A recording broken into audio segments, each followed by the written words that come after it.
मैंने किया था, आपको टेक्स्ट किया था मैंने, मेरा अच्छा स्कोर नहीं आया। ओके, मैं देखा नहीं, मैं अभी देखूंगा एग्ज़ाम क्लास के बाद अच्छा। किसका कितना हाँ हाँ स्कोर सर आ रहा ठीक। है। ठीक है, ओके ओके, ठीक है। और ट्विंकल आपने? सर मैंने अभी नहीं किया है, मैं कर रही थी, ठीक है, ओके तभी कंप्लीट नहीं हो पाया। ओके, ठीक है। आपने जो भी स्कोर आप प्लीज़ मुझे बता देना ताकि मुझे आइडिया लगेगा पेपर 1 में कितना स्कोर है, पेपर 2 में कितना है। Then we okay sir, we will मैं एनालाइज। शेयर कर दूंगी। ओके फाइन, ठीक है। हम लोग अभी क्लास स्टार्ट करते हैं। कराया। ठीक, yes sir. Okay fine. So in the last class we have discussed some question from this December question paper। दिसंबर 2025 का जो पेपर था उसमें से यूनिट 1 से जो क्वेश्चन आए हुए थे उसमें से कुछ क्वेश्चन हम लोग डिस्कस कर चुके थे। जैसे ये क्वेश्चन हो गया था,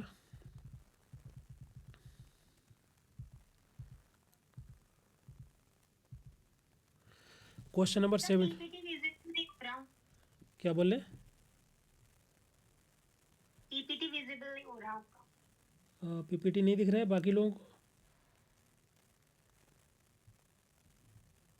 सर विजिबल है पीपीटी। हाँ, मुझे भी दिख रहा है, मैं दूसरे मोबाइल से भी ज्वाइन किया हूँ। आप एक बार ना दोबारा से क्लास को एंड करके दोबारा ज्वाइन करिए, एक बार दोबारा ट्राई करिए। ओके। हाँ,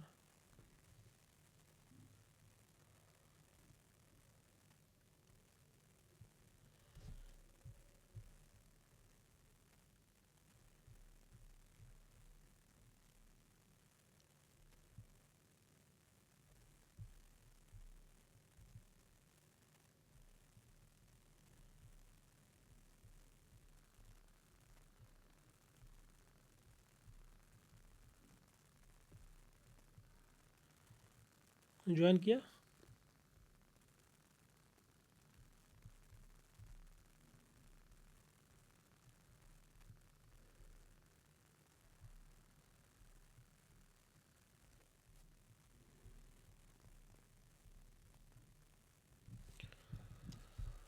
ओके फाइन।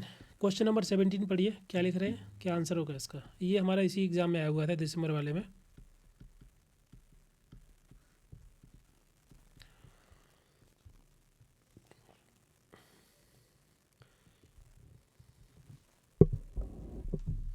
कोमल ने क्लास ज्वाइन कर लिया?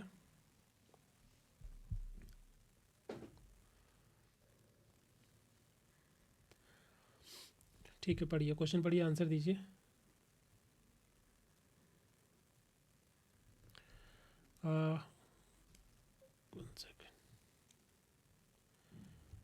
प्लीज़ रिस्पॉन्ड एवरीबडी, सब लोग आंसर दीजिए, क्या होगा आंसर होगा। Borstal school a type of jail in criminal justice system is meant for.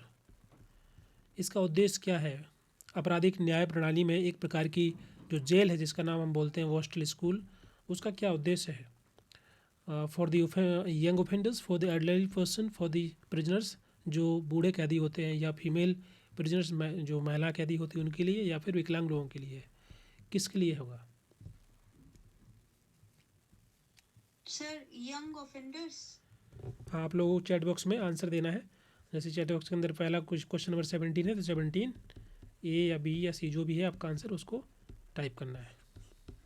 ठीक है, सब लोग टाइप करेंगे।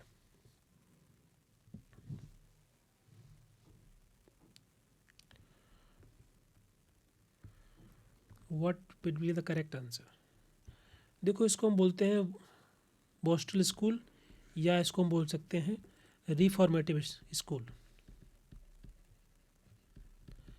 रिफॉर्मेटिव स्कूल का मतलब क्या होता है? जिसका काम है रिफॉर्म करना। रिफॉर्म मतलब बदलाव करना। तो ये जो स्कूल है ये बेसिकली जो यंग ऑफेंडर्स होते हैं जिनकी उम्र कम होती है,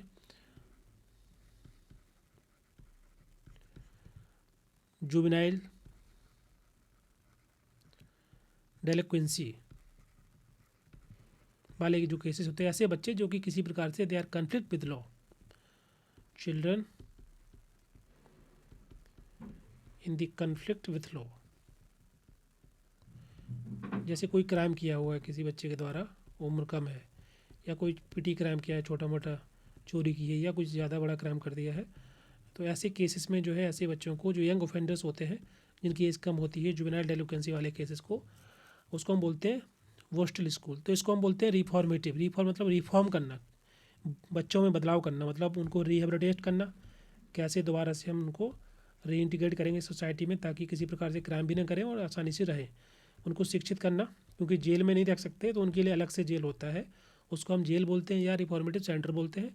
उनको शिक्षा दी जाती है, उनको ट्रेनिंग दी जाती है, उनके बिहेवियर में बदलाव की कोशिश की जाती है कि उनका जो बिहेवियर है वायलेंट है, क्रिमिनल बिहेवियर, उसको हम कैसे चेंज करें। ओके, कैरेक्टर बिल्डिंग करना होता है। तो इस तरीके से ये करेक्टिव मेजर लिए जाते हैं वोस्टल स्कूल में या रिफॉर्मेटिव स्कूल के अंदर। रिफॉर्म करने की कोशिश की जाती है उन सभी बच्चों को जिनकी एज कम होती है, बदलाव करना, जैसे कि 16 साल 18 19 20 साल तक के जो बच्चे होंगे उनको इसी तरीके से, जो माइनर ऑफेंडर होते हैं या पहली बार जिन्हें क्राइम किया होता है, यंग ऑफेंडर होते हैं, उनको जनरली ऐसे स्कूल में रखा जाता है। कैसे एक ऐसा इन्वायरमेंट जो कि जेल जैसा नहीं है, घर जैसा है, स्कूल जैसा इन्वायरमेंट है, वहाँ पर उनको रखा जाता है। तो ये पहला वाला करेक्ट हो जाएगा। Clear. Next question, question number 18। यहाँ पर एक सूची दी है लिस्ट 1 लिस्ट 2, आपको पेयर करना है। जैसे भक्ति मूवमेंट लिखा है, सोशलिज्म है, Sarvodaya social work profession, then you have to align with the equality and justice, humanism, solidarity with neglected masses and लोक नीति एंड स्वराज। कौन सा आंसर करेक्ट हो जाएगा?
बताइए क्या आंसर होगा?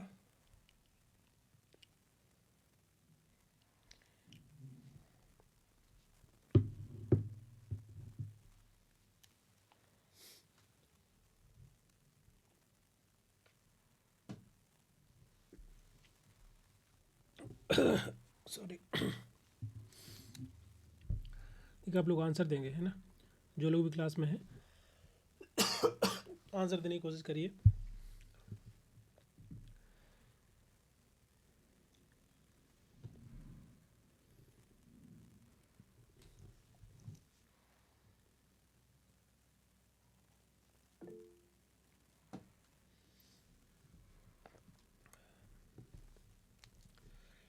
Twinkle third, okay.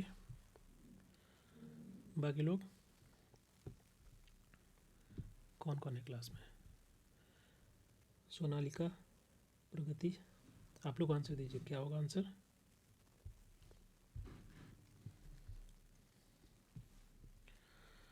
देखो पहला लिख रहे हैं भक्ति मूवमेंट। देखिए भक्ति मूवमेंट के बारे में आपने सुना होगा वैसे भी।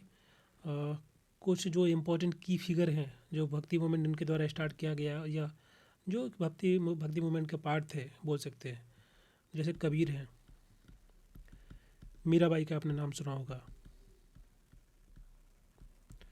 ठीक है, गुरु नानक है। तो ऐसे बहुत सारे संत हुए जो कि भक्ति मूवमेंट का पार्ट थे या बोल सकते हैं भक्ति मूवमेंट को उन्होंने एम्फेसाइज किया। ओके, भगवान से जुड़ने का, गॉड से जुड़ने का एक तरीका जिसको बोलते हैं भक्ति के माध्यम से, प्रेम के माध्यम से, लव, काइंडनेस, कंपैशन शो करना, डिवोशन शो करना, डिवोटेड नेचर, उसको हम भक्ति मूवमेंट में कंसिडर कर सकते हैं। ओके, तो ये जो भक्ति मूवमेंट था ये फोकस करता था कि ह्यूमैनिटी जो है ह्यूमन जितने भी हैं सब बराबर हैं, इक्वालिटी को प्रमोट करना, ठीक है। एक यूनिवर्सल ब्रदरहुड जिसको बोलते हैं ना, समाज के अंदर एक ब्रदरहुड होनी चाहिए, भावना होनी चाहिए ब्रदरहुड की, कि सब बराबर हैं, सब समान है। There is no discrimination based on the caste और द रिलीजन और द रीजन और द जेंडर। तो इस तरीके से ह्यूमनिटी को प्रमोट करना, ह्यूमन इक्वालिटी को प्रमोट करना, ब्रदरहुड की भावना डेवलप करना, तो ये भक्ति मूवमेंट की बात करता है। तो we can pair with the humanism. Second one, मानवतावाद, A will pair with the second. Next B, समाजवाद। समाजवाद क्या है? देखिए समाजवाद अगर हम बात करें तो कुछ इंपॉर्टेंट जो की फिगर हैं, की थिंकर हैं सोशलिज्म में, तो Karl Marx, okay, Friedrich Engels. जो समाजवाद है, इसको हम समाजवाद बोलते हैं, सोशलिज्म बोलते हैं, वो बात करता है इक्वालिटी की, जस्टिस की, सभी को न्याय मिले, किसी प्रकार का डिस्क्रिमिनेशन ना हो बेस्ड ऑन द रिसोर्सेज, कि भाई सबको बराबर रिसोर्सेज मिले, इक्वालिटी प्रमोट करना, उसको बोलते हैं समाजवाद। इक्वालिटी, इकोनॉमिक इक्वालिटी होनी चाहिए।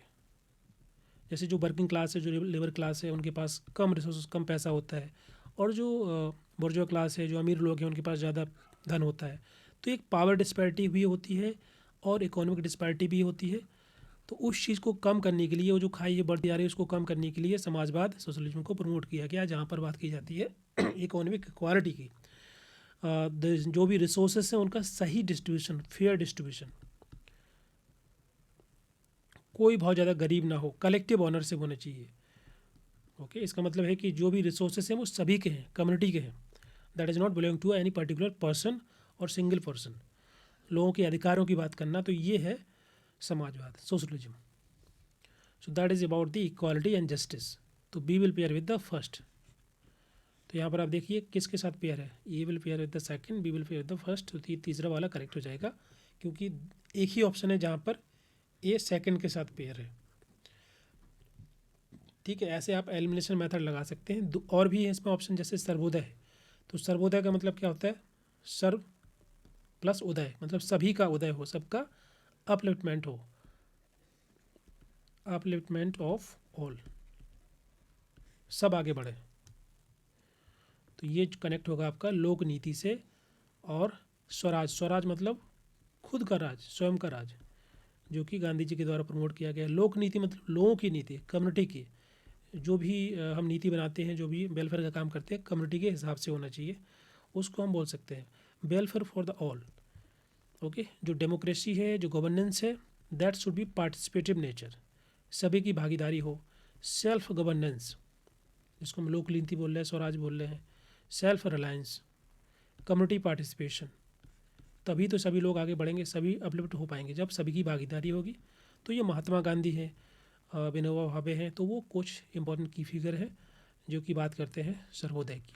तो C will pair with the fourth.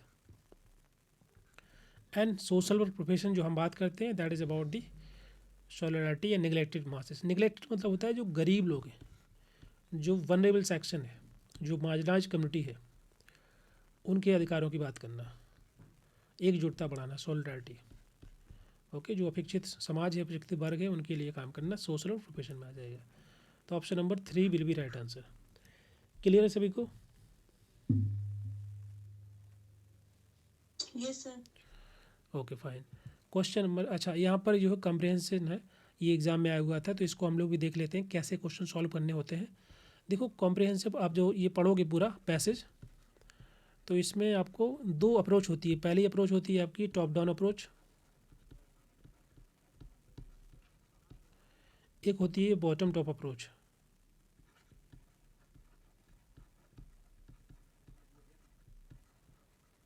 इसका मतलब हुआ, देखिए टॉप डाउन का मतलब होता है पहले हम पैसेज पढ़ते हैं पूरा, ओके, फिर क्वेश्चन अटेम्प्ट करते हैं। बॉटम टू टॉप अप्रोच होता है कि पहले हम क्वेश्चन पढ़ लेते हैं, देन क्वेश्चन में क्या पूछा जा रहा है वो हमारे दिमाग में रहेगा, फिर हम पैसेज पढ़ेंगे तो आसानी हो जाएगी क्वेश्चन को सॉल्व करने में। तो दोनों अप्रोच हैं, जिसको जो सूटेबल लगता है, जो जिनके हिसाब से ठीक लगता है, उसको आप फॉलो कर सकते हो।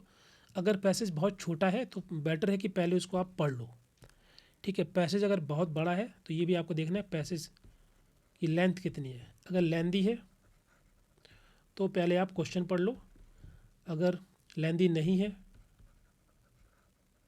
तो पहले आप पैसेज पढ़ लो। ओके, तो ये छोटा पैसेज है, इसको हम पहले पढ़ सकते हैं, फिर आप क्वेश्चन पढ़ सकते हैं। ठीक है,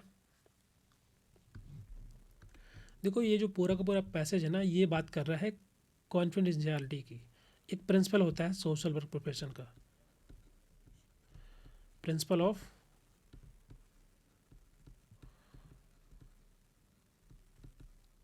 कॉन्फिडेंशियलिटी। इसका मतलब क्या होता है? इसका मतलब था गोपनीयता रखना, गोपनीयता। कि जैसे मान लीजिए कोई सोशल वर्कर है, वो कोई क्लाइंट है, तो क्लाइंट अपनी पूरी इन्फॉर्मेशन शेयर करता है। फॉर एग्जांपल फैमिली काउंसलिंग है या कपल काउंसलिंग है, तो क्लाइंट के द्वारा सब कुछ बताया गया है सोशल वर्कर को, उसकी अपनी पर्सनल लाइफ के बारे में सब कुछ, एवरीथिंग ही और she have share with the social worker. तो जो भी इन्फॉर्मेशन है ये बहुत ही गोपनीय है, ये सोशल वर्कर की जिम्मेदारी है, काइंड ऑफ प्रिंसिपल है, they have to follow a principle of confidentiality, that means गोपनीयता रखना है, सीक्रेटली इन्फॉर्मेशन को शेयर नहीं करना है किसी से भी, that is called as confidentiality. अब यहाँ पर ओवरऑल जो क्वेश्चन है इसी के बारे में है, तो आप लोग पढ़ लेना इसको और समझना। तो ये मैंने बता दिया ओवरऑल क्या है पैसेज, किस चीज़ के बारे में है। अब हमको क्वेश्चन पढ़ने हैं कि क्वेश्चन पूछा क्या गया है। ओके, अच्छा इसमें एक चीज़ और होता है कि कॉन्फिडेंशियलिटी मतलब होता है कि हम जब इन्फॉर्मेशन को शेयर नहीं करते किसी के साथ, लेकिन कुछ केसेस में in a very critical cases as a social worker we have to share this information with the, for example referral है, अगर आप किसी क्लाइंट को रेफ़र करते हैं एक एजेंसी से दूसरे एजेंसी के पास, जैसे कोई एनजीओ है या जैसे हॉस्पिटल होता है ना, हॉस्पिटल में डॉक्टर क्या करते हैं, अगर डॉक्टर उसको कंट्रोल नहीं कर पाता है पेशेंट को, तो बोल देता है कि आप दूसरे हॉस्पिटल चले जाइए, वो रेफरल दे देता है कि आप इस हॉस्पिटल जाएंगे, वहाँ पर वो अच्छे डॉक्टर हैं, वो उसको मैनेज कर सकते हैं। तो ये रेफरल होता है। तो रेफरल में क्या होता है, डॉक्टर उसके पास जो रिपोर्ट होती है ना पेशेंट की, पूरी जो फाइल होती है कि क्या क्या टेस्ट हो चुके हैं, कितनी रिपोर्ट, क्या क्या रिपोर्ट है, क्या क्या इसको डिजीज़ है, क्या सिम्टम्स हैं, तो पूरी रिपोर्ट जो होती है वो भी वो दे देता है कि दूसरे डॉक्टर को आपको दे देना है, ताकि उसको पढ़ के वो समझ पाए पेशेंट की कंडीशन क्या है। इसी प्रकार से सोशल वर्कर जब रेफरल देता है तो कभी कभी इन्फॉर्मेशन को शेयर करनी पड़ती है, लेकिन वो उस क्लाइंट से पूछेगा कि भैया आपकी जो आपने जो बताया था वो सब मैं शेयर कर रहा हूँ दूसरे सोशल वर्कर के साथ। या अगर क्लाइंट कैपेबल नहीं है, मैनेजेबल नहीं है, वो नहीं समझ पा रहा है कि सही डिसीजन क्या होगा, तो उसका जो पार्टनर होगा, जो फैमिली मेम्बर होगा साथ में जो आया होगा, उससे पूछ के इन्फॉर्मेशन शेयर की जाएगी। तो कभी क्रिटिकल केसेस में इन्फॉर्मेशन को शेयर करना पड़ता है तो की जाता है, लेकिन with the permission of the client और क्लाइंट फैमिली और क्लाइंट का जो भी उसके साथ में है, ऐसे केस में। ओके, या फिर क्लाइंट कैपेबल नहीं है, अकेला ही है, जैसे कि मेंटली डिस्टर्ब है, मेंटली एब नॉर्मल है, तो ऐसे केस में उसको नहीं पता होता है क्लाइंट को कि क्या सही है उसके लिए, क्या गलत है, तो फिर वो डिसीजन लिया जाता है सोशल वर्कर के द्वारा ही इन अ वेरी क्रिटिकल केसेस। या कोई लीगल केस है, ऐसा केस जहाँ पर वो किसी तरीके से सोसाइटी को या फैमिली को अफेक्ट कर सकता है नेगेटिव वे में, जैसे किसी व्यक्ति को सोसाइटल थॉट आते हैं या अग्रेसिव बिहेवियर है, तो दूसरे को नुकसान पहुंचा सकता है, तो ऐसे केस में सोशल वर्कर वो खुद डिसीजन ले सकता है उसके बिहाफ पे। तो ये जो कॉन्फिडेंशियलिटी का प्रिंसिपल है इसको फॉलो करना होता है, but in some cases they can also share the information with the permission of the client और द फैमिली मेम्बर। तो ये ओवरऑल ये हमारा प्रिंसिपल होता है। अब क्वेश्चन पढ़ते हैं। क्वेश्चन में लिख रहे हैं कि गोपनीयता, the principle of confidentiality is related to the which method of social work. अब बताइए क्या आंसर होगा।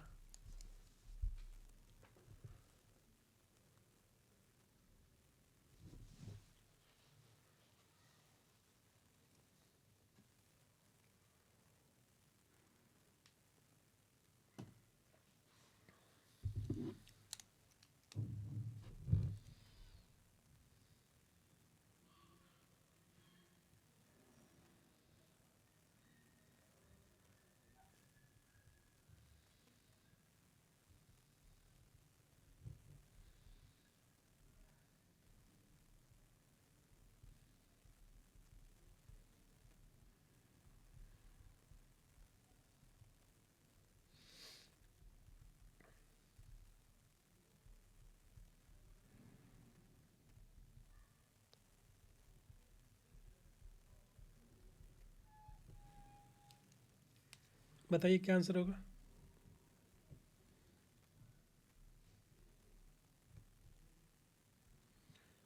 क्वेश्चन नंबर 19 का Sonalika first and the twinkle first. Okay, देखो जनरली हम जो अभी बात किए थे प्रिंसिपल ऑफ कॉन्फिडेंशियलिटी का, तो सोशल केस वर्क में ही हम यूज करते हैं, जहाँ पर सोशल वर्कर है वो एक क्लाइंट है,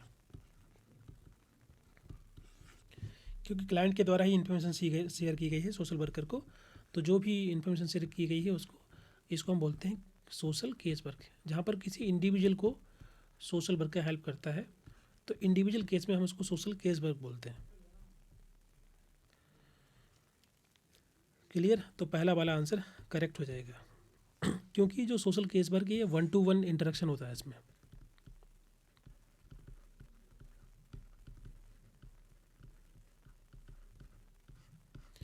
where the client share a very personal information or detail about his case to the social worker, इसलिए ये सोशल केस वर्क है। नेक्स्ट क्वेश्चन, क्वेश्चन नंबर 20, इसको पढ़िए क्या लिख रहे हैं। What should be done before sharing any confidential information with other person. क्या पहले करना चाहिए जिसके पहले कि हम कॉन्फिडेंशियल इंफॉर्मेशन को शेयर करें दूसरे पर्सन के साथ, दूसरे सोशल वर्कर के साथ या किसी एजेंसी के साथ। तो क्या करना चाहिए, मैंने बताया था आपको क्या करना चाहिए।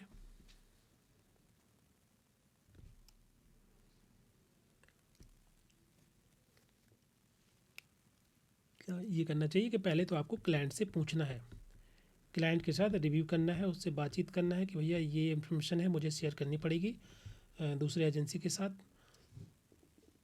या किसी और व्यक्ति के साथ जो कि आपको हेल्प कर सकता है इफेक्टिव तरीके से। ओके, तो social worker should review with client the disclose of such. कोई भी इन्फॉर्मेशन डिस्क्लोज करना है तो अगर लीगली रिक्वायर्ड है तो ऐसे केस में वो रिव्यू कर सकता है क्लाइंट के साथ, देन दे कैन शेयर। तो पहला करेक्ट है। दूसरा बोल रहे हैं कि client should be inform about limit of client right of confidentiality. जो उसका अधिकार है कॉन्फिडेंशियलिटी का, उस चीज़ को सूचना किया जाना चाहिए किसको, क्लाइंट को। तो ये भी करेक्ट है। नेक्स्ट लिख रहे हैं कि social worker can share the client personal information without permission. तो ये मैंने पहले बता दिया, ये प्रिंसिपल नहीं होगा। तो सी वाला ऑप्शन नहीं है, ये वाला हटा दीजिए, ये वाला भी चला गया। अब आपके पास दो ऑप्शन बचे, डी देख लीजिए। Relatives should be consulted before disclosing any information and data. देखिए अब इसमें ऐसा केस है, रिलेटिव पहले तो क्लाइंट से ही हमको डिस्कस करना पड़ेगा।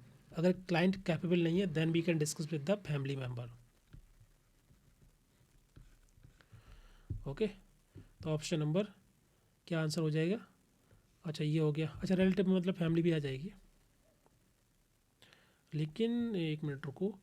Relatives should be consulted before disclosing any information और data.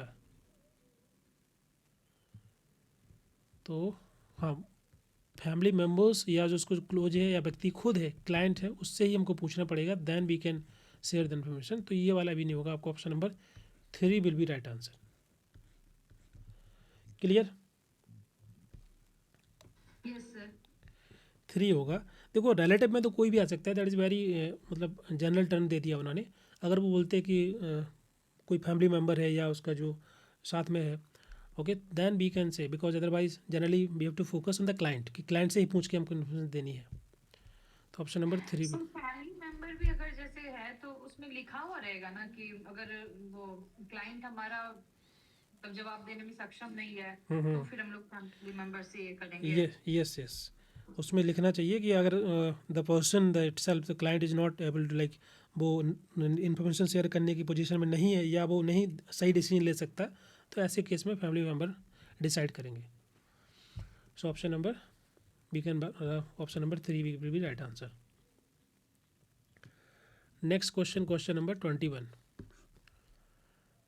In the context of maintaining confidentiality in social casework while working in the transnational and transcultural community, when can we interpreter not be used?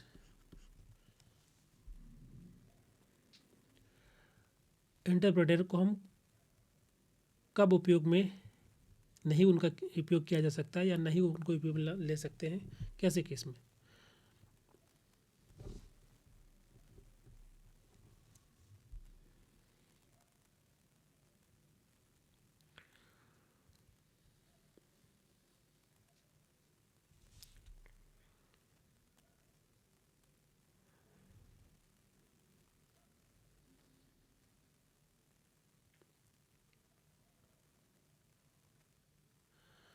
देखो यहाँ पर question बात कर रहे हैं confidentiality की, अगर इसको हमको मेंटेन करना है केस वर्क में वाइल वर्किंग, जब हम बात वर्क कर रहे हैं ट्रांसनेशनल, जैसे मान लीजिए ऐसे लोग फॉर एग्जांपल कि कोई रिफ्यूजी है तो उनके कल्चर को हमको नहीं पता होता है ना, उनकी लैंग्वेज, उनकी समस्याओं के बारे में भी आर नॉट मच अवेयर, या फिर ट्रांस कल्चरल डिफरेंट कल्चर के लोग हैं, या फिर जो आपके कल्चर से मैच नहीं करते हैं, आपका कल्चर डिफरेंट है, बाकी लोगों का कल्चर अलग है, जैसे कि जो लोग अर्बन एरिया में रहते हैं may be they are not much aware about the tribal community.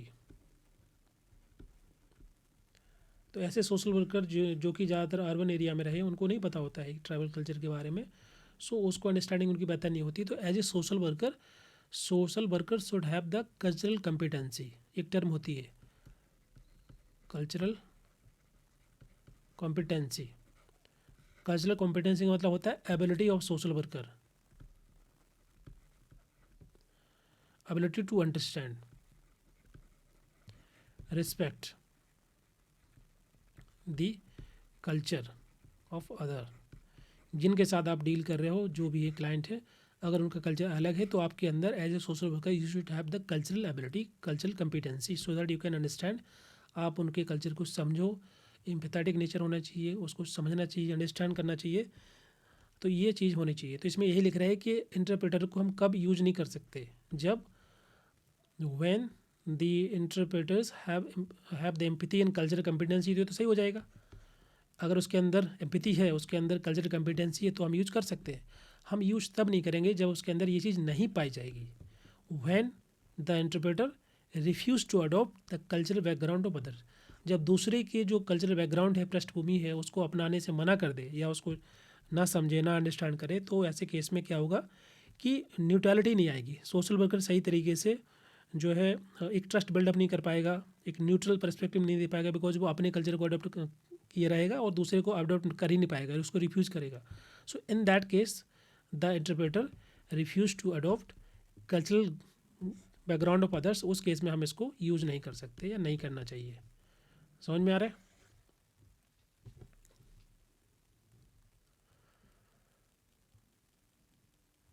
बताइए। क्वेश्चन नंबर 21 का आंसर 4 होगा। Is it clear?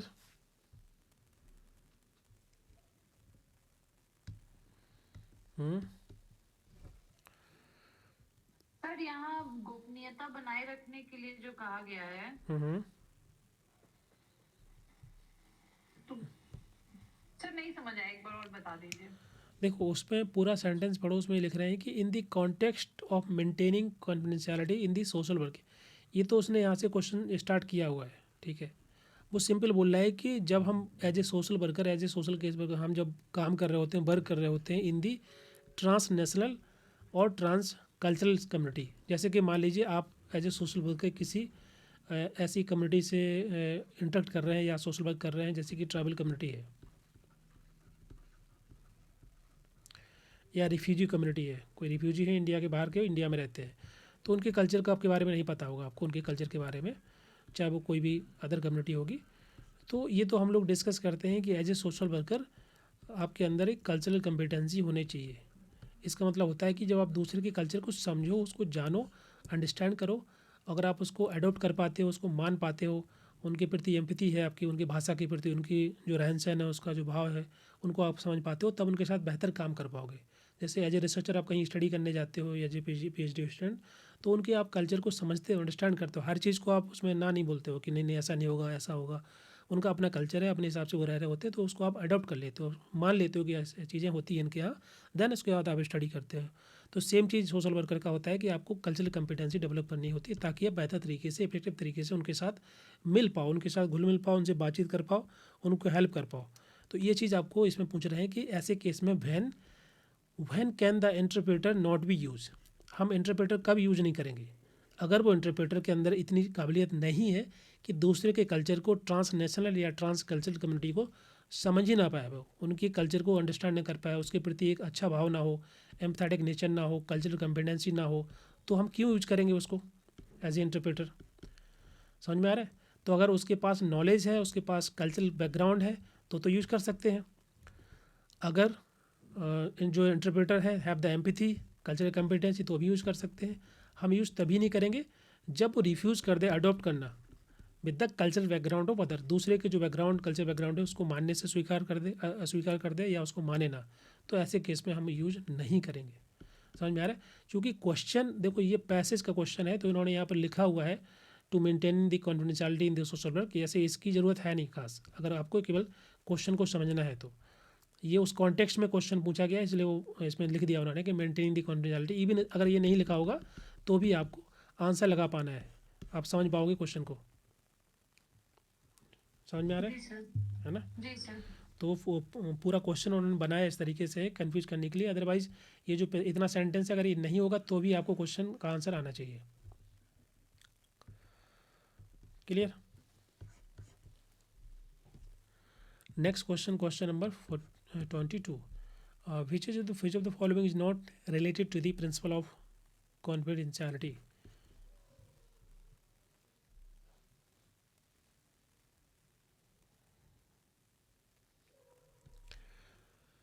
Informed consent, using technology carefully and responsibly, keeping client records locked with the key, चाबी से बंद कर देना record को, या client information can be made public 3 months after the case is close. जैसे case close हो गया 3 महीने के बाद सोशल वर्कर उसको डिस्क्लोज कर सकते हैं। कौन सा सिद्धांत नहीं है?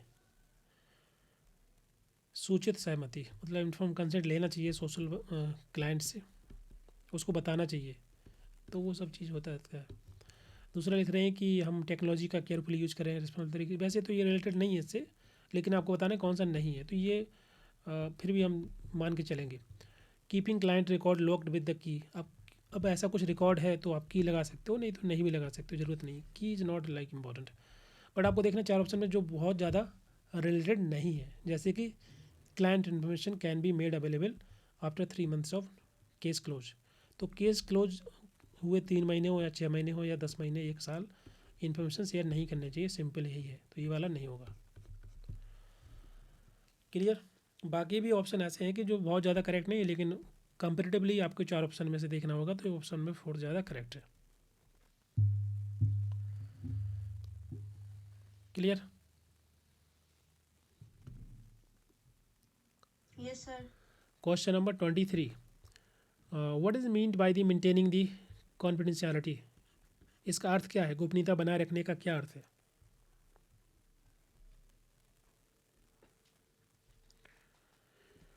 Client records should not be with in the reach of other person.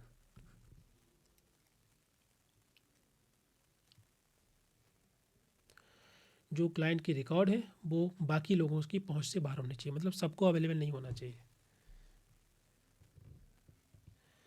ये हम इंश्योर करें एज ए सोशल वर्कर कि record data physically secure, they are not easily available और accessible to other people, and जो भी उसका personal data है वो लीक नहीं होना चाहिए, वो ऑथराइज रहना चाहिए, कोई बाहरी पार्टी, बाहरी पर्सन उसको ना देख पाए, ना एक्सेस कर पाए। ये कॉन्फिडेंशियलिटी का मतलब है। तो client record should not be with in the reach of other, ठीक है। Client information can't be share with external person, and information related to the client can never be shared even with the referral agency professional। अब देखो यहाँ पर ये गलत हो जाएगा, क्योंकि जब हम किसी दूसरे प्रोफेशनल को शेयर करते हैं या दूसरी रेफरल एजेंसी को शेयर करते हैं या क्लाइंट को भेज रहे होते हैं या रेफरल दे रहे होते हैं, तो रेफरल के केस में हम पूछ करके जो इन्फॉर्मेशन है उसको शेयर करते हैं with the consent of client. तो ऐसे केस में ये गलत हो जाएगा। And the reports of self harm tendency can't be given to the relevant authority, ये भी गलत हो जाएगा, क्योंकि अगर कोई व्यक्ति के अंदर ऐसी टेंडेंसी है, वो अपने को नुकसान पहुंचा रहा है, इसका मतलब मेंटली वो फिट नहीं है। तो अगर मेंटली फिट नहीं है, इसका मतलब वो सही डिसीजन नहीं ले पाएगा अपने अपने को लेकर के, क्योंकि जब वो अपना ही नुकसान कर सकता है तो किसी का भी कर सकता है। तो ऐसे केस में जो है, जो इन्फॉर्मेशन है वो रेलेवेंट अथॉरिटी को शेयर की जा सकती है। यहाँ लिख रहा है कि नहीं की जा सकती, तो ये भी गलत हो जाएगा। तो ऑप्शन नंबर सी और डी गलत हो जाएंगे। Option number A B will be right answer. Clear?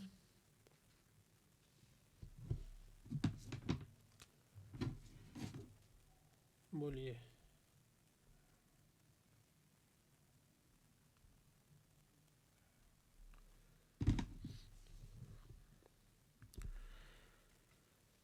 Clear है ना सभी को?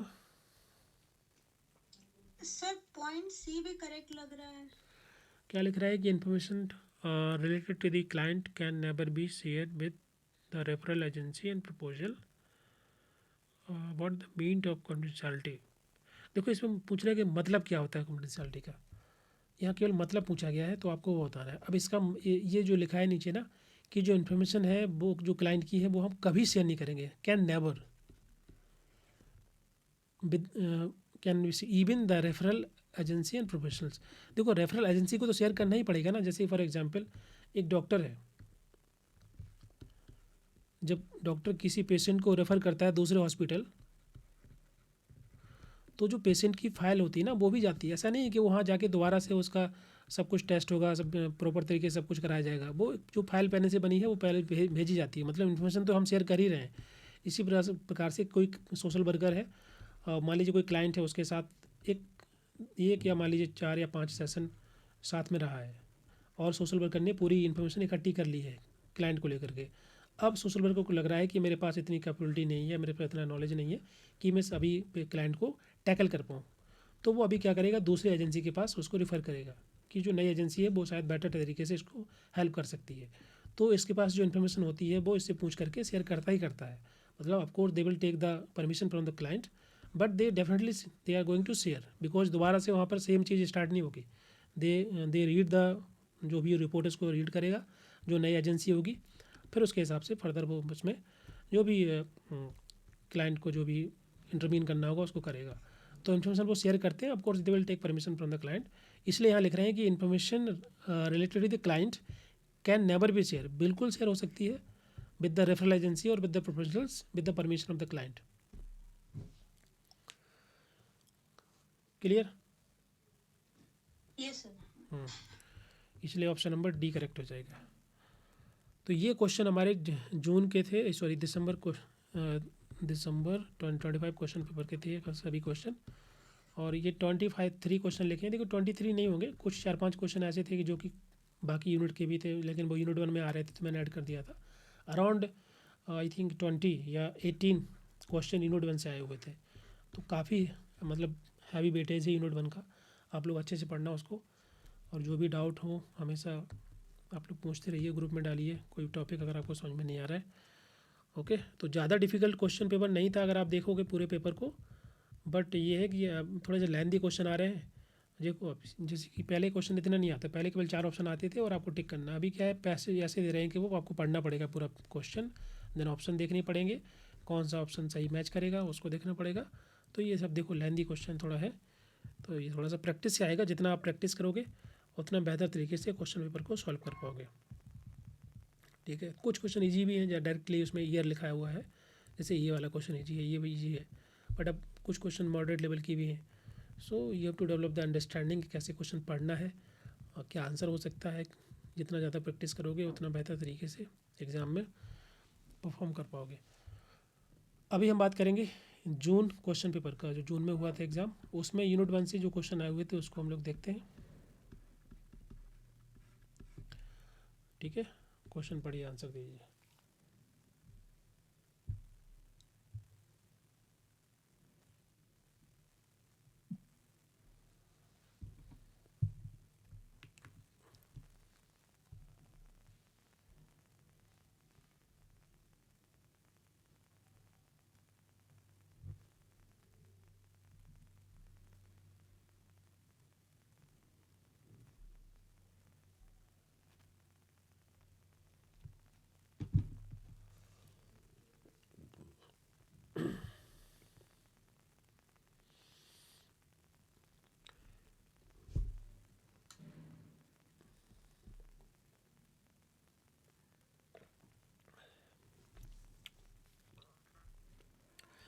Strength based practice in social work was propounded by, किसके द्वारा ये जो है अप्रोच, ये प्रैक्टिस दी गई है?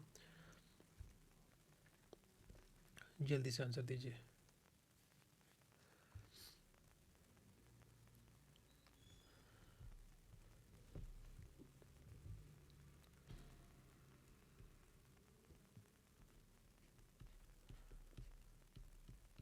जैसे क्लाइंट है, ये सोशल वर्कर है यहाँ पर, ठीक है। तो स्ट्रेंथ बेस्ड प्रैक्टिस जो है ना, इसको हम प्रैक्टिस बोलते हैं, अप्रोच बोलते हैं, या आपका प्रैक्टिस बोल सकते हैं। तो ये जो स्ट्रेंथ बेस्ड प्रैक्टिस जैसे नाम में लिखा हुआ है, इसका मतलब ये होता है कि as a social worker you recognized the strength of client, कि इसके अंदर क्या क्या स्ट्रेंथ है, इसके अंदर क्या क्या कैपेबिलिटी है, स्किल क्या है इसके पास, क्या क्या रिसोर्सेस अवेलेबल हैं इसके पास,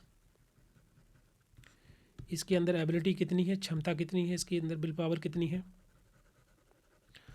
तो जो पॉजिटिव एक्सपेक्ट होते हैं किसी व्यक्ति के पर्सनालिटी के या उसके पास, हम उस पर ज़्यादा तवज्जो देते हैं, और जो नेगेटिव चीज़ें होती हैं उस पर नहीं फोकस करते हैं। नेगेटिव मतलब होता है कि अब जो नुकसान हो गया, फॉर एग्जांपल किसी व्यक्ति को कोई प्रॉब्लम होगी, तभी वो जो है किसी सोशल वर्कर के पास आया हुआ है टू हेल्प। तो जो नेगेटिव चीज़ें हैं उस पर हम फोकस नहीं करते, हम फोकस करते हैं पॉजिटिव चीज़ों पर, जो स्ट्रेंथ उसकी है, जो उसकी वीकनेस है, जो उसकी वल्नरेबिलिटीज़ हैं, जो कमजोरियां हैं व्यक्ति की, उन पे हमारा फोकस नहीं होता है। तो ये है स्ट्रेंथ बेस्ड पर्सपेक्टिव। ओके, जैसे फॉर एग्जांपल किसी व्यक्ति की जॉब चली जाती है, ओके, जॉब चले जाने के बाद क्या होगा कि अगर वो किसी सोशल वर्कर से, एजेंसी से मिलता है, तो अगर वो social worker strength based perspective को फॉलो करेगा, तो वो क्या करेगा, उस व्यक्ति के अंदर पहले वो उसकी स्ट्रेंथ क्या है देखेगा, कि उसको इतना एक्सपीरियंस कितना है, ईयर ऑफ एक्सपीरियंस, ओके, उसको कौन कौन सी लैंग्वेज आती है, ओके, किस तरीके का काम किया है उसने, कौन सी कंपनी के अंदर, ठीक है, उसका जॉब प्रोफाइल क्या था,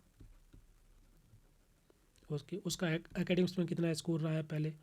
तो ये सभी चीज़ें देखेगा, देन उसके बेसिस पे वो एक सीवी डेवलप करेगा, ताकि वो किसी और दूसरी जगह पर उसको अप्लाई कराए और उसके लिए बेटर जॉब मिल पाए।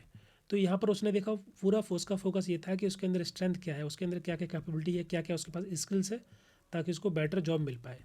ना कि ये देखा गया कि भाई उसकी जॉब क्यों गई है, वो अलग बात है। यहाँ पर हम फोकस कर रहे हैं स्ट्रेंथ बेस पे। इसके अलावा और क्या देखेगा वो, और चीज़ें देख सकता है कि अब ये तो हो गया बाहरी तरीके से हम हेल्प कर रहे हैं। दूसरा होता है गवर्नमेंट के, और गवर्नमेंट की क्या पॉलिसी है, अगर कोई व्यक्ति बेरोजगार है तो जो बेरोजगारी भत्ता मिलता है इसको मिलना चाहिए, तो एक तरीका ये हो गया। इस तरीके से सोशल वर्कर उसकी हेल्प कर रहे होते हैं, and they are totally focusing on the positive dimensions, positive aspect of the person. इसको बोलते हैं strength based perspective, that is given by the Dennis Saleebey. Clear? Yes sir. Okay, next question, question number second. As an advocate social worker prime role is to, क्या रोल होता है social worker का अगर वो एज ए एडवोकेट काम करता है? जैसे हम बात करते हैं कि सोशल वर्कर एडवोकेसी करता है, एडवोकेसी का मतलब माने क्या होता है? Speaking on the behalf of people, लोगों के बिहाफ पर बोलना। अब कौन लोग बोल नहीं पा रहे हैं? जिनके पास पावर नहीं है, जिनके पास जो मार्जिनलाइज्ड है, जो वनरेबल है, जो पुअर है, या किसी प्रकार से डिप्रेस्ड है या डिसएडवांटेज कम्युनिटी है, उन्हीं के लिए एडवोकेसी की जाती है सोशल वर्कर के द्वारा। उनके बिहाफ पर बोलते हैं। वो बोलने का मतलब है कि उनके अधिकारों की बात कर रहे हैं। अब जो गरीब है, जो मार्जिनलाइज है, जो वनरेबल सेक्शन से बिलोंग करता है, जो डिसएडवांटेज कम्युनिटी से आता है, तो उनके पास क्या नहीं होगा? उनके पास पैसे नहीं होंगे, मतलब रिसोर्सेज नहीं होंगे, उनके पास अपॉर्चुनिटीज नहीं होगी शायद उतनी बराबर जितनी बाकी लोगों को मिलती है। ओके, हो सकता है they are facing some kind of discrimination, अगर किसी रिलीजियस या कम्युनिटी या कोई माइनॉरिटी से बिलोंग करते हैं वो, ठीक है, तो डिस्क्रिमिनेशन भी हो सकता है उनके अगेंस्ट में। सोशल इनजस्टिस भी हो सकता है, सोशल इंजस्टिस के शिकार हो, उनको न्याय न मिला हो, तो ऐसे केसेस में सोशल वर्कर का जो रोल होता है उसको बोलते हैं एडवोकेसी करना, एडवोकेट की तरह काम करना।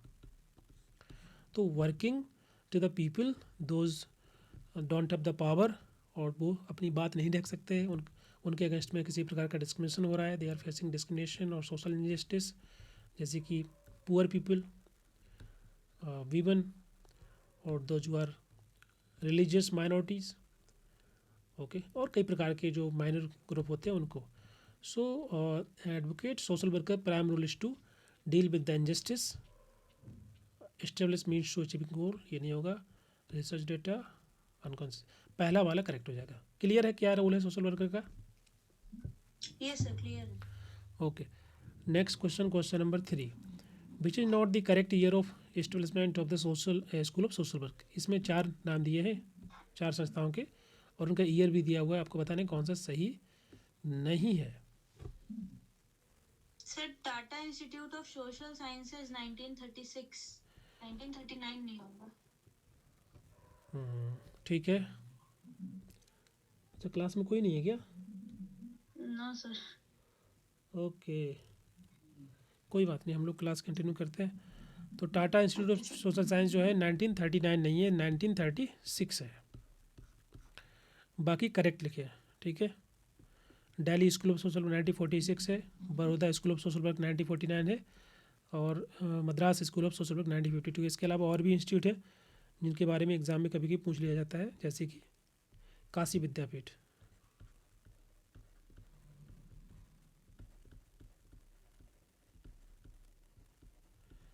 नाइनटीन 47, ठीक है, इसको ध्यान रखना है आपको। Option number 4 will be right answer, क्यों गलत लिखा हुआ है। Next question, question number 4, patch based work was associated with which one of these.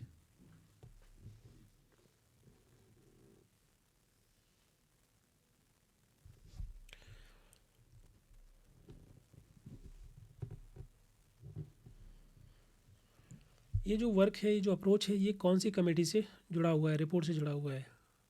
Berkeley committee, बेंगर रिपोर्ट, सीबम रिपोर्ट, या Griffiths report?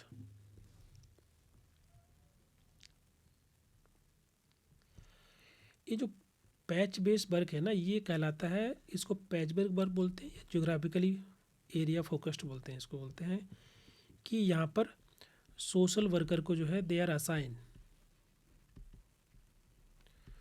To a very specific area, जैसे एक area को असाइन कर दिया कि इसके अंदर यहाँ पर ऐसी कुछ कम्युनिटी रहती है, जैसे होता है ना, एक ब्लॉक है, ब्लॉक के अंदर 5 गांव हैं,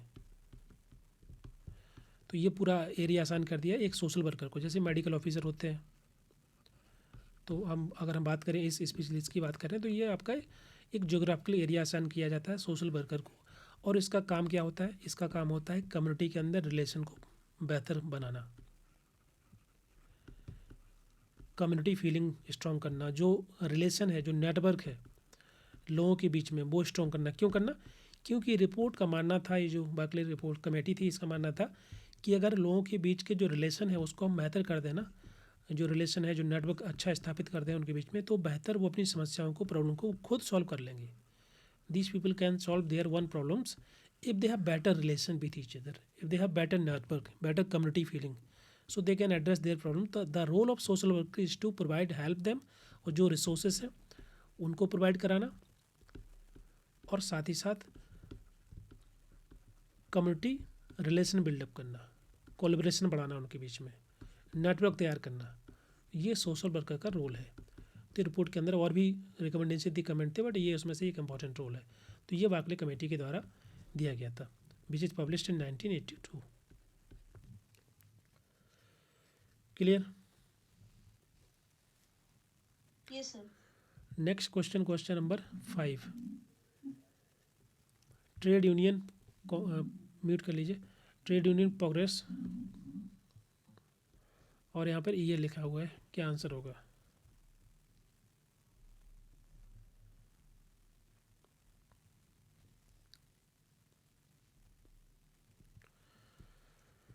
देखो formation of modern trade union की बात करें, जो इरा है, जो युग है, ये स्टार्ट हुआ 1918 में, वर्ल्ड वार के टाइम पे। ठीक है, 1918 की हम बात करेंगे। तो सबसे पहले AITUC, all India trade union Congress,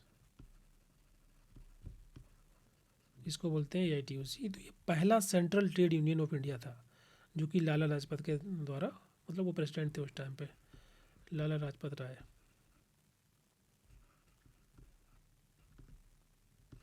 1920 में इस ट्रेड यूनियन को बनाया गया था ताकि उस टाइम पे जो वर्किंग क्लास थी, जो लेबर क्लास थी, जो इंडस्ट्री में काम करते थे, उनके अधिकारों को प्रोटेक्ट करने के लिए, जैसे कि बेजेस है, सैलरी है, वर्किंग आवर, बहुत ज़्यादा काम कराया जाता था पहले। पहले ऐसा नहीं था कि आपको 6 घंटे काम करना, 8 घंटे, बहुत ज़्यादा काम कर रहे हैं, तो वर्किंग आवर फिक्स नहीं थे, उसको ठीक करना, उनकी वर्किंग कंडीशन को बेहतर करना, उनके बेजेस के लिए बात करना। तो कौन बात करेगा, अधिकार के लिए कौन लड़ेगा अगर वो सब इकट्ठे नहीं हैं? तो इसके लिए उन्होंने इस प्रकार की यूनियन बनाना स्टार्ट किया ताकि उनके अधिकारों के लिए वो लड़ पाएँ। तो AITUC का गठन किया गया, और ये इसी तरीके से और भी 1918 में मद्रास लेबर यूनियन बनाया गया।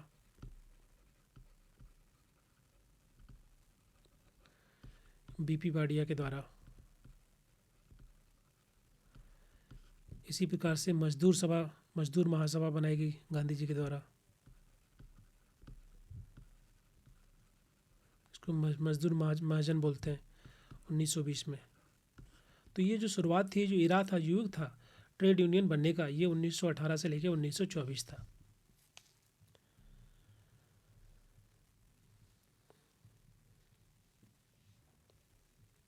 ओके, इसके बाद आता है आपका 1924 से 1925 से लेकर 1934 तक, जिसमें AITUC स्प्लिट हुआ 2 पार्ट में, क्योंकि आइडियोलॉजिकल डिफरेंस की वजह से होता है ना, किसी भी संस्था के अंदर, किसी ऑर्गेनाइजेशन के अंदर 2 गुट बन जाते हैं। एक होते हैं जो एक प्रकार का सोच रहे होते हैं, दूसरे होते हैं वो दूसरे प्रकार का सोच रहे होते हैं।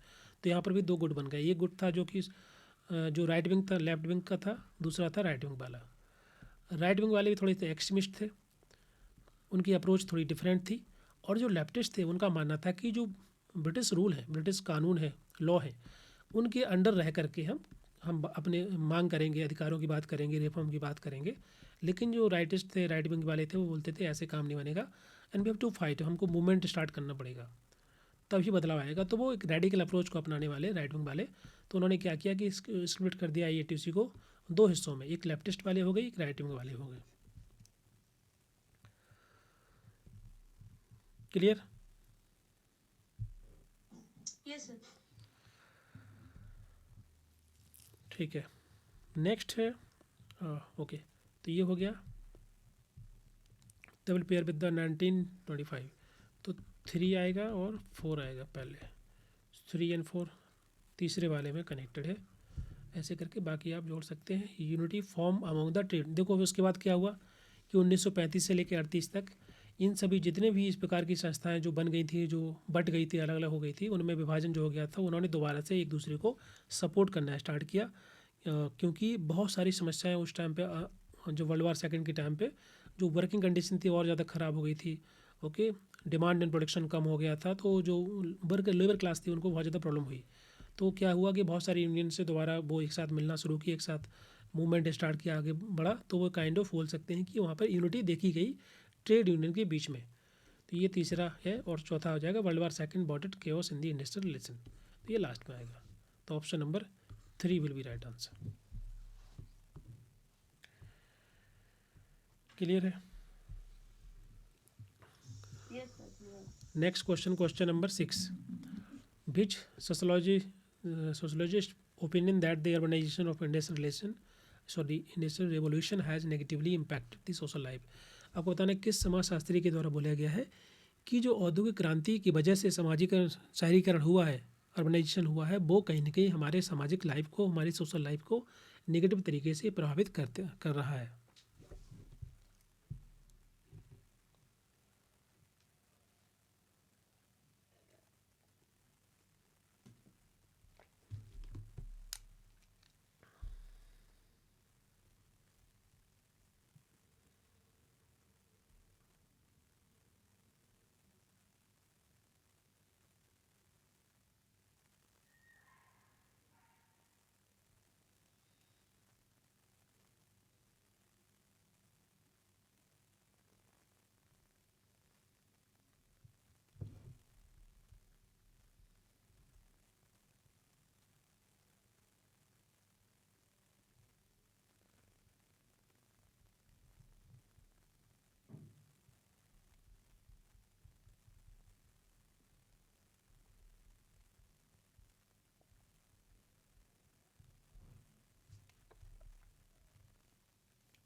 Sir max weber option 2।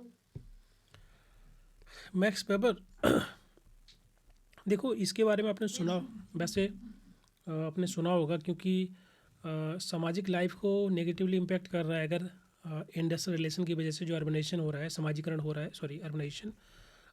तो इसका ये जो है दिया गया था वैसे, एक जर्मन सोशलिस्ट थे, इनका नाम था फ्रेडरिक टॉनिस। ठीक है, इनके द्वारा दो कंसेप्ट दिए गए थे, आपने पढ़ा होगा शायद। एक इन्होंने दिया था जेमनी सेप्ट का,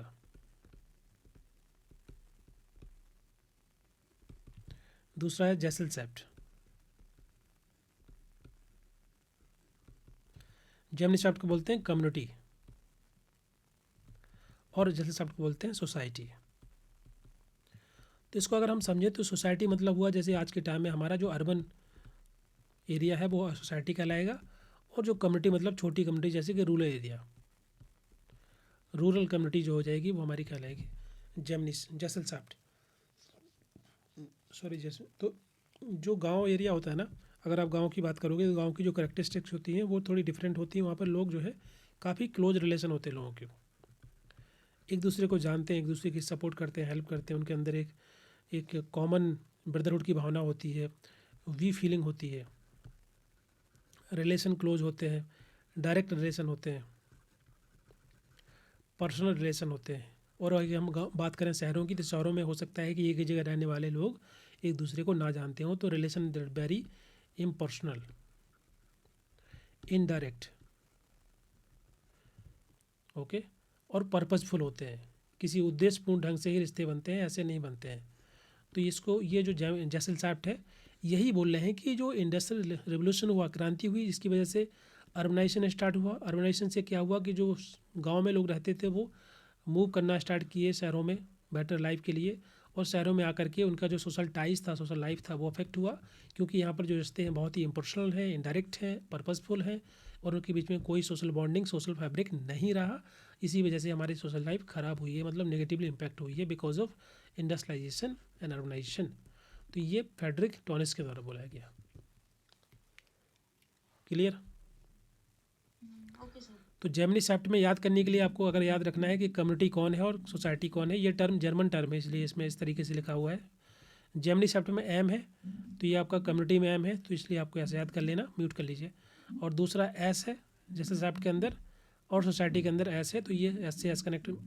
आप थोड़ा म्यूट कर लीजिए, वो वॉइस आ रहा है मेरे पास।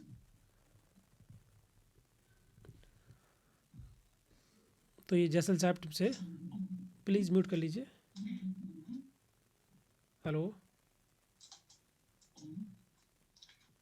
सर मैंने नोट कर लिया। नहीं, म्यूट कर लीजिए, म्यूट कर लीजिए, वो वॉइस इको हो रहा है। Hello,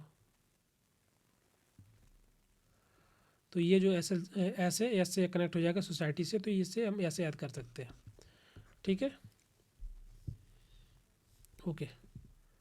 next question, question number 7। The book title text of the Hindus law was authored by, किसके द्वारा ये किताब लिखी गई?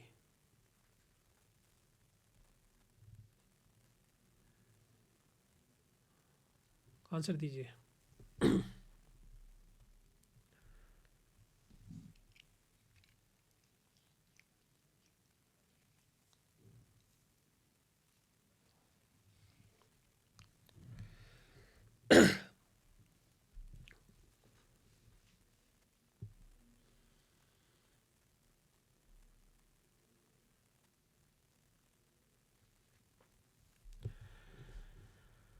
हाँ, ये बुक किसके द्वारा लिखी गई, कौन सा ऑप्शन होगा? एम.जी. रानाडे के द्वारा ये किताब लिखी गई थी। Hello, MG. रानाडे के द्वारा ये किताब लिखी गई। ट्विंकल, आप क्लास में हैं? Yes sir. Okay, fine fine, ठीक है, second option. Okay. MG. Ranade will be right answer. देखिए, ये जो टेक्स्ट ऑफ हिंदू लॉ, इसका मतलब हुआ कि इनके द्वारा ना ये काइंड ऑफ बोल सकते हैं कि जो आउटडेटेड हिंदूज लॉ थे शादी को लेकर के, या जो कस्टमरी लॉज थे महिलाओं के अधिकार को लेकर के, उन्होंने कहा कि बहुत ही आउटडेटेड हैं, पुराने हैं, बहुत ही अनकन्वेंशनल है, मतलब बहुत रिजिड हैं, और यहाँ पे ज़रूरत है कि हम बात करें अधिकारों की for the human rights, okay, in inheritance property rights, या उनके अगेंस्ट में जो इनजस्टिस होता है उसके बारे में उन्होंने कहा कि बहुत ही ये जो बहुत ही पुराने आउटडेटेड हैं, हमको ज़रूरत है बदलाव की। So they have they critically examine, उसको उन्होंने बहुत अच्छी तरीके से एग्जामिन किया और बताया कि हमको किस तरीके से रिफॉर्म करने की ज़रूरत है, बदलाव करने की ज़रूरत है। हमारे जो पुराने हिंदू लॉ हैं, कानून हैं, बने हुए हैं, पुराने रिजिड हैं, कस्टम्स और बहुत ही आउटडेटेड हैं। There is need for the reforms in the to improve the living condition and the right of the women and we can address the injustice that is like prevalent in the society because of this law. तो ये M G runner के द्वारा इसको किताब को लिखा गया, इनको दिया गया। तो ये सामाजिक रिफॉर्मर थे, सोशल रिफॉर्मर थे, और इनका काफ़ी कंट्रीब्यूशन है इस चीज़ को समझने के लिए, हिंदू लॉ को समझाने के लिए, समझने के लिए और सामाजिक रिफॉर्म करने के लिए। Next question, question number 8। Title यहाँ लिखा हुआ है जर्नल का और यहाँ पर पब्लिकेशन, क्या आंसर होगा?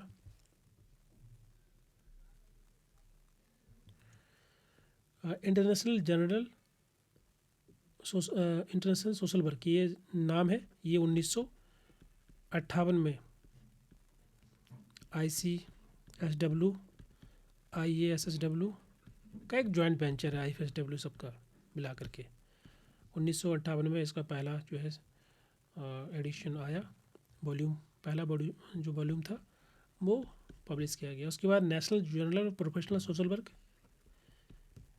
ये that is by the Indian, that is publish by the Indian society of professional social work,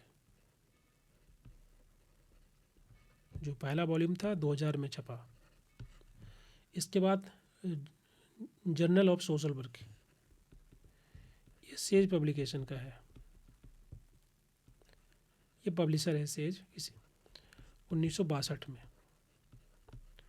और पर्सपेक्टिव्स इन दी सोशल वर्क, ये निर्मला निकेतन मुंबई के द्वारा इसको पब्लिश किया जाता है 1984 में। तो आप पेयर करोगे तो answer option number 4 will be right answer. Clear? तो ये जो पब्लिशर है और जर्नल का जो टाइटल है वो भी ध्यान रखना है, कौन पब्लिश करता है, कब पहला वॉल्यूम कब पब्लिश किया गया, इसको भी ध्यान रखना है।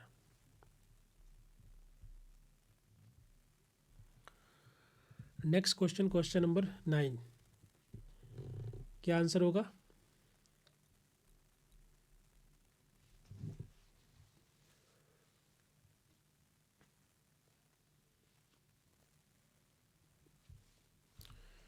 ये क्वेश्चन हम लोग डिस्कस करते हैं, उसके बाद क्लास एंड कर देंगे, बिकॉज कोई है नहीं, एटलीस्ट 2-4 स्टूडेंट रहना चाहिए क्लास में। आई थिंक अभी वो आ गया ना आंसर की, शायद उसमें लोग बिजी हो गए होंगे। Yes sir. ठीक है, ये क्वेश्चन कर लेते हैं हम लोग। According to the Leadbeater Bartlett and the Magler के अनुसार, implementing the personalisation agenda social worker need to act, या कॉमा है, जब social worker they are implementing the personalisation agenda तो उनको कैसे एक्ट करना चाहिए। देखो, पर्सनलाइजेशन एजेंडा का मतलब क्या होता है? इसका मतलब होता है कि व्यक्ति के अनुसार चीज़ों को हम मॉडिफाई करते हैं, चेंज करते हैं, या उसके अनुसार बनाते हैं, फॉर्म करते हैं।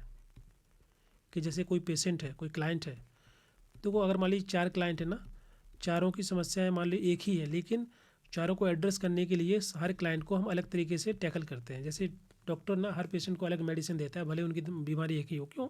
क्योंकि हर क्लाइंट अलग है, उसकी अलग समस्या, अलग तरीके से वो उसको देख रहा होगा। So we can personalize the problem, we can personalize the solution and the we can say जो भी हमारा प्लान है उसको हम पर्सनलाइज करेंगे according to the need of the person, according to the problem of the person, उसके हिसाब से हम उसको पर्सनलाइज करते हैं, उसको अरेंज करते हैं, तो उसको बोलते हैं पर्सनलाइजेशन एजेंडा। तो सोशल वर्कर का जो रोल होता है वो एक्ट करना चाहिए एज ए एडवाइजर, सलाह देना, सर्विस प्रोवाइडर और design of social care. Social care को हम कैसे डिज़ाइन करें सही तरीके से, ताकि इफेक्टिव तरीके से जो क्लाइंट है उसकी समस्या को हम एड्रेस कर पाएँ। ओके, जैसे कि शेड्यूल बनाना, ओके, उसको किस प्रकार की हेल्प चाहिए, वो सभी चीज़ें, उसकी नीड क्या है, उसके अकॉर्डिंग गोल बनाना। तो ये हम क्या कर रहे हैं, डिज़ाइन कर रहे हैं उसके सोशल केयर को। ठीक है, सर्विस प्रोवाइडर का मतलब होता है कि कोऑर्डिनेट करना with the government, with the agency. इसके अलावा जो सर्विसेज अवेलेबल है उसको हम कैसे प्रोवाइड करा सकते हैं और उसके लिए क्या सूटेबल है, उसकी नीड क्या है उसके हिसाब से। तो ये सभी चीज़ें हमारी आती है पर्सनलाइजेशन एजेंडा के अंदर। तो ये तीनों करेक्ट हो जाएंगे। चेंज एजेंट की तरह काम करता है, ये तो अलग है। ये तीनों करेक्ट है, इनके द्वारा तीनों टर्म दी गई है, ABC। क्लियर? Yes sir. ठीक है, तो हम लोग क्लास यहीं पर एंड करते हैं एंड फिर सर एक डाउट था। हाँ। सर कुछ जैसे इम्पोर्टेंट कमिटीज होती हैं हम्म। तो वो उनका एक साथ सर कंपाइल करके PDF अवेलेबल हो जाता था। कमेटी किस तरीके से? सर जैसे कुछ इम्पोर्टेंट कमेटी, जैसे अभी एक आपने पढ़ाई थी Berkeley committee, okay sir okay, ऐसे करके कुछ इम्पोर्टेंट कमिटीज रिपीट होते हैं ठीक है क्वेश्चंस ठीक है, हाँ एग्जाम हाँ, में। मैं समझ गया रिपोर्ट और कमेटी। Yes. ठीक है, उसका मैं एक PDF कंपाइल बना करके शेयर कर दूंगा। ठीक है।